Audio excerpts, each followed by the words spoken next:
कधी विचार केलाय की आरशात दिसतं तेच आपलं खरं रूप आहे का? गंमत म्हणजे आरसा नेहमीच खरं सांगतो असं नाही. चला यामागचा सायन्स समजून घेऊया. सकाळची सुरुवातच होते आरशासमोर आणि नकळतपणे आपलं लक्ष जातं ते चेहऱ्यावरच्या डागांकडे. खरं तर आपणच स्वतःचे सगळ्यात मोठे टीकाकार असतो. सतत स्वतःमध्ये काहीतरी कमी शोधत राहतो. पण जर असं कळालं की तो आरसा तुम्हाला खरं सांगतच नाहीये, की ते फक्त एक अर्धसत्य आहे, यामागे एक आकडा आहे. मानसशास्त्रानुसार आपल्या बघण्यात आणि जगाच्या बघण्यात 20% फरक आहे. म्हणजे आपण स्वतःला जितकं समजतो त्यापेक्षा 20% जास्त आकर्षक आपण इतरांना दिसतो. आणि यामागचं कारण अगदी सोपं आहे, ते म्हणजे स्टॅटिक विरुद्ध डायनॅमिक. बघा, आरसा एक स्थिर फोटो दाखवतो, पण लोक आपल्याला एका जिवंत हलत्या बोलत्या रूपात अनुभवतात.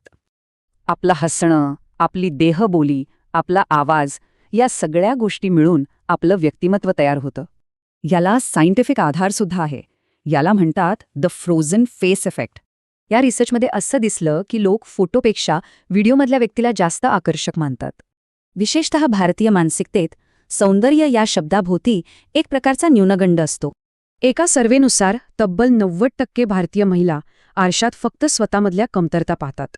आणि यातूनच बॉडी डिस्मॉर्फियासारखे मानसिक त्रास सुरू होऊ शकतात.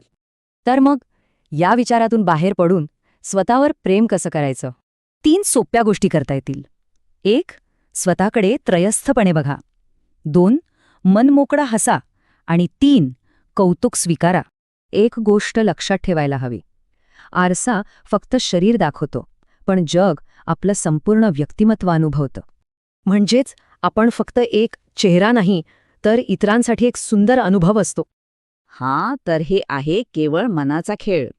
याबद्दल अधिक माहितीसाठी किंवा मार्गदर्शनासाठी आपण डॉक्टर अजित पाटील यांच्याशी संपर्क साधू शकता.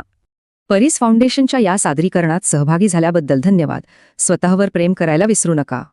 मनाचे खेळ, परीस फाउंडेशन.